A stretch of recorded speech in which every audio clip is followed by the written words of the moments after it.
We understood about what is the force that exists between any two current carrying conductors. Now, let's try to understand, supposing you have a dipole that is aligned in a direction not exactly along the direction of the magnetic field. Then what is going to happen? The dipole will tend to align itself along the direction of the magnetic field or perpendicular to it, right? As a result, there is going to be a torque that is going to be acting. In a similar way, there is also going to be a torque that is going to be acting in a current carrying loop. Let's try to understand about these definitions and these examples of torque in this particular topic. We have understood as to when exactly is the force that acts on two parallel current carrying wires. Now, supposing we have a current carrying wire and we want to rotate it. So, if you want to rotate it, what exactly is the amount of force that is going to be exerted on it? As a result, that is what we are trying to find out here in the torque on a current carrying loop. So, if you want to understand what exactly is the torque that is acting in a current carrying loop. So, here if you see, there is a magnetic field, and in this magnetic field that makes this particular current carrying loop move. So, you have a force that is acting here that will tend to move along this direction, and similarly you have an oppositely directed force. So, at every instant of time, this loop will tend to move. This will tend to move such that it is making a direction parallel or anti-parallel or perpendicular to the direction of the magnetic field. So, how do we find that? Let's try to understand it here. If I say dF, so due to a particular current carrying element, so IDL cross B, this is going to be the net value of the force that we have. Here IDL and B are perpendicular to each other, therefore the force is mutually perpendicular to both the current element as well as the magnetic field. So here if at any instant of length, like we saw it here, if at any instant of time, let's say the current is making an angle theta, if the current is making an angle theta with the horizontal, let's say, so if this is this and I is the current element that we have, therefore at this point, like we saw it here, there is going to be a force ILB, and similarly same amount of force is going to be exerted towards the left hand side. As a result, what will we get? The net force is going to be given by FILB towards right and FILB towards left.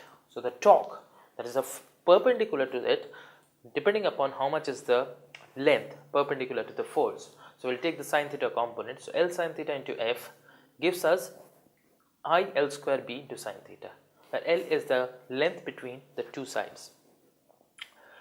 If I have to write it, so I can also mention it something like mu cross B, where mu is nothing but I into A. So this is what is dependent upon, so this is what is known as the dipole moment for the case of a magnetic dipole. And A is nothing but the area, so L square is the length, I am taking a square loop, L square is the area into the area vector, that is the normal to area, we will put the area vector, unit vector in. So this is the area vector, so I times A, I is the current, so current is a pseudo vector, it is not a vector actually, that results into mu being a vector which depends on the area of the loop. So this is what tells us about the torque that is acting on a current carrying loop. Now if you want to find out how much is the energy of a magnetic moment, the torque tau is equals to mu cross B. This tries to rotate mu in a direction that is parallel to B. This is the magnetic moment that we have. Okay, now how do we find it? To rotate it, obviously you are applying a torque. When a torque is applied, how much is the work that is being done? The amount of work that is going to be done is going to be given by the work done dW. So dW is equals to tau into d theta. So that means to rotate the plane by angle d theta, you have to do the work that is dW. So that is how it is given. So if d theta is in the direction shown, then dW is going to be negative, and the potential energy by convention is going to be equals to minus dW. Why? Because when a work is being done, it is going to be kind of, you are taking something out of the external system and you are storing it. So obviously the energy of the system is going to increase, so we take that as positive, and the energy of the surrounding is going to decrease, so we take that as negative. So that's the reason we have a negative sign over here.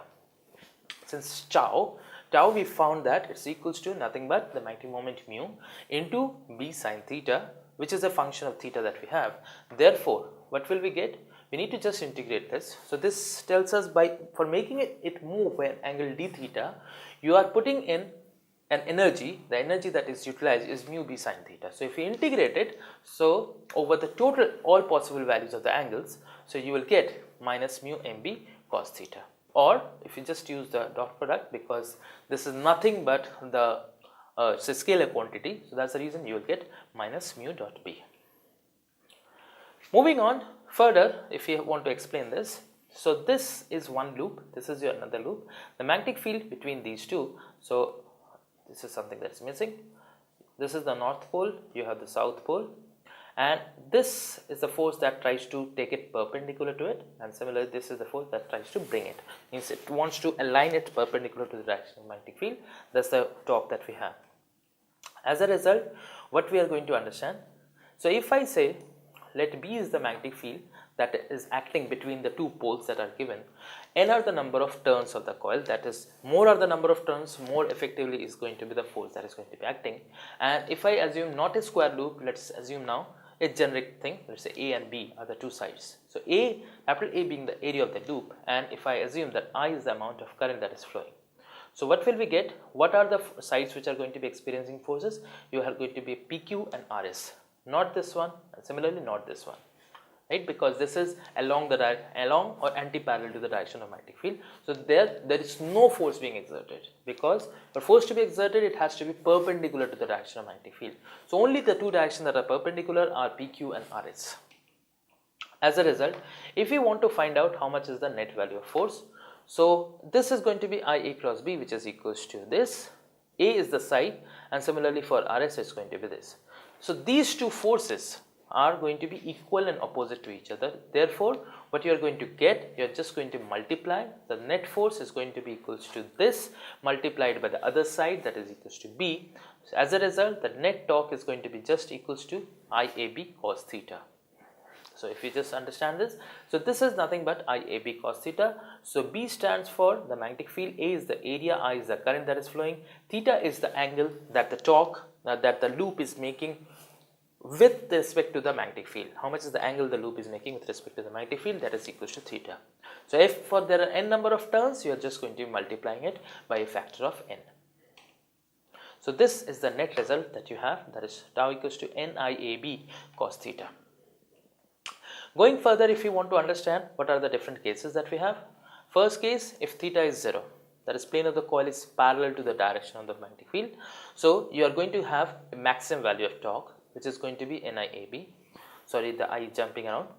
See, similarly, if theta is 90 degree, the plane of the coil is perpendicular to the direction of the magnetic field, and therefore the torque is going to be 0.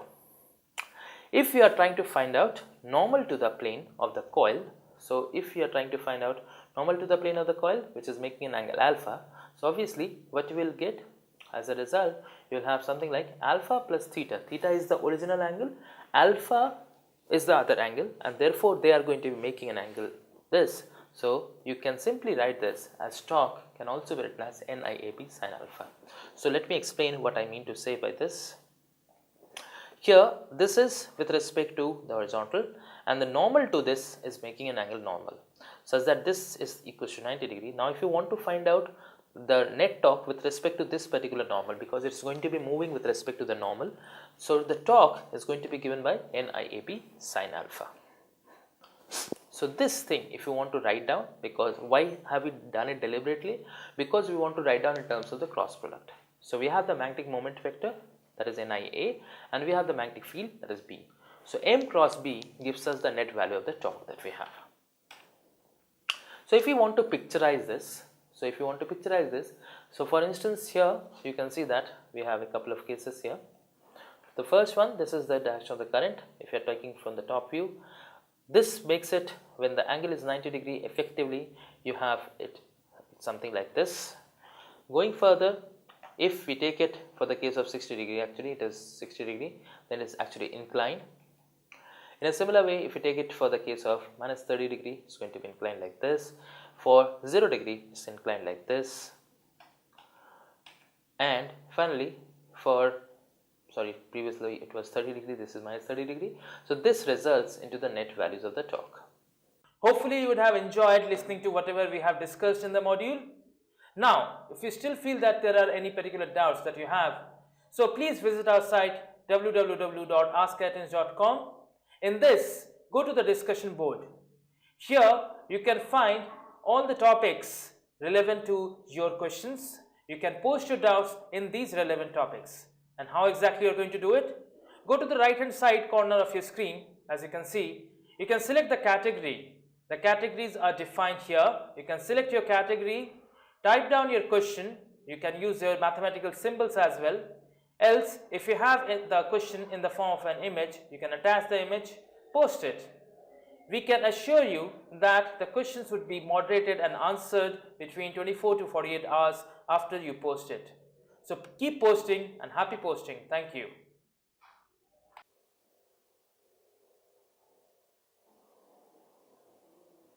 So we understood about what exactly is the example or what exactly is the expression of the torque. What exactly is the torque? Torque, we know, is the force in which is required to rotate any object or a dipole towards or perpendicular to the magnetic field.